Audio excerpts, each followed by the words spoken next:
মুখ্যমন্ত্রীর পদত্যাগ চাই। আরজি করে নৃশংস ঘটনায় দোষীদের দৃষ্টান্তমূলক শাস্তির দাবিতে এক দফা এক দাবি এই মন্ত্রকে সামনে রেখে বুধবার নদিয়ার কৃষ্ণনগর শহরের প্রাণকেন্দ্রে অবস্থান বিক্ষোভ ও প্রতিবাদ এসএফআই এবং ডিওয়াইএফআই। অবস্থান বিক্ষোভের মধ্যে দিয়ে তাদের দাবি রাজ্যের মুখ্যমন্ত্রীর পদত্যাগ চাই। আরজি করে ডাক্তারি পড়ুয়াকে যেভাবে নৃশংসভাবে খুন করা হয়েছে তার পেছনে রাজ্য সরকারের মদতপুষ্ট দুষ্কৃতীরা জড়িত রয়েছে। তাদের আড়াল করার চেষ্টা করছেন রাজ্যের মুখ্যমন্ত্রী। একটি উজ্জ্বল ভবিষ্যৎকে এমনভাবে হত্যা করা তা আমরা কিছুতেই মেনে নেব না। শুধু রাজনৈতিক দল নয়, সমাজের বিভিন্ন স্তরের নাগরিক প্রতিবাদে এখন রাস্তায় নেমেছে। আমরাও চুপ করে বসে থাকব না, এর শেষ দেখে ছাড়ব।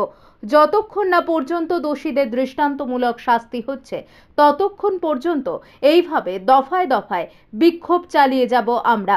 নদিয়া থেকে জগন্নাথ মণ্ডলের রিপোর্ট। আপনারা দেখছেন আরবিপি টিভি বেঙ্গলি নিউজ চ্যানেলটা। ভালো লাগলে সাবস্ক্রাইব করে সঙ্গে থাকুন সবার আগে খবর পাওয়ার জন্য।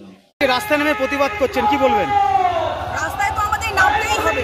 14ই আগস্ট রাতে আমরা শুরু করেছিলাম রাত দখল।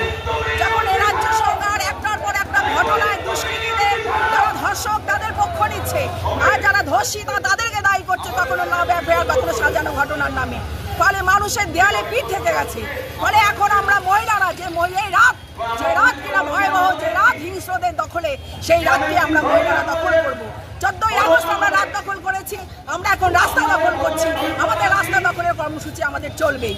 আজকে দেখা যাচ্ছে যে যুব সমাজে কিন্তু আপনার সাথে একসাথে হাত মিলিয়েছে। যুব, ছাত্র, মহিলা, কৃষক, সমস্ত মানুষ, সমস্ত প্রশ্নচ্ছেদের মানুষ এখন একত্রিত হয়েছে। আরজি করে যে ঘটনা, নৃশংস ঘটনা, তারও বাঁচার অধিকার ছিল। সেও চিকিৎসা করতে চেয়েছিল, তাকে অত্যন্ত ন্যাক্কারজনকভাবে পরিকল্পিতভাবে তাকে ধর্ষণ করা হয়েছে, খুন করা হয়েছে। আমরা জানি না কতজন ধর্ষক ছিল, ধর্ষণ করে খুন নাকি খুন করে ধর্ষণ, ফলে আমরা সেটা জানতে পারছি না। সমস্তটা তথ্য প্রমাণ লোপাটের জন্য রাজ্য সরকারের ভিন্ন একটা প্রচেষ্টা আমরা দেখতে পাচ্ছি।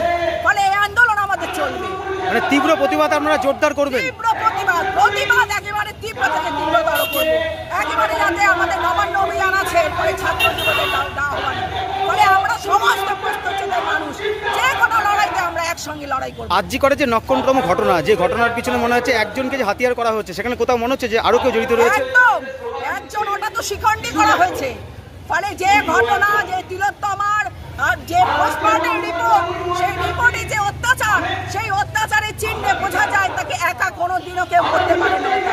ফলে তার একাধিক ব্যক্তি, তার যে যৌন অত্যাচার হয়েছিল সেখানে তার যে বিভিন্ন পরীক্ষা নিরীক্ষার মাধ্যমে বোঝা গেছে অনেক মানুষ তাকে ধর্ষণ করেছে এবং খুন করেছে। কোথাও কি মনে হচ্ছে যে আড়াল করার চেষ্টা চলছে? রাজ্য সরকার একেবারে পরিকল্পিতভাবে আড়াল করছে। একটার পর ঘটনা 14ই আগস্ট রাত যেদিন আমরা রাত দখল করলাম, সেই দিন সমস্ত এসএফআই ডিআইএফআই মেয়েরা, মহিলারা মিছিল করছে। 3000 উন্মত্ত বাহিনী আরজি করে গিয়ে ভাঙচুর চালালো। প্রশাসনের কাছে কোনো খবর ছিল না, আইবিটি করছে। তাহলে তারা গিয়ে বলছে সেমিনার হলটা কোথায়, ওষুধগুলো নষ্ট করে দিল। মানে আমরা বলছি জাল ওষুধের চক্র চলেছে, যৌন চক্র চলেছে আরজি করে। মানে সমস্ত তথ্য আড়াল করবার জন্য আবার একটাই এই নিয়োগ দুর্নীতির মতো এটাকেও আবার ঘুরিয়ে দেওয়ার চেষ্টা করছে রাজ্য সরকার। আমাদের আশঙ্কা, সেই কারণে আমরা লড়াইটাকে আরো তীব্র করব। আপনার নাম? আমার নাম মধুছন্দা গুহ, আপনি? গণতান্ত্রিক মহিলা সমিতির সম্পাদিকা।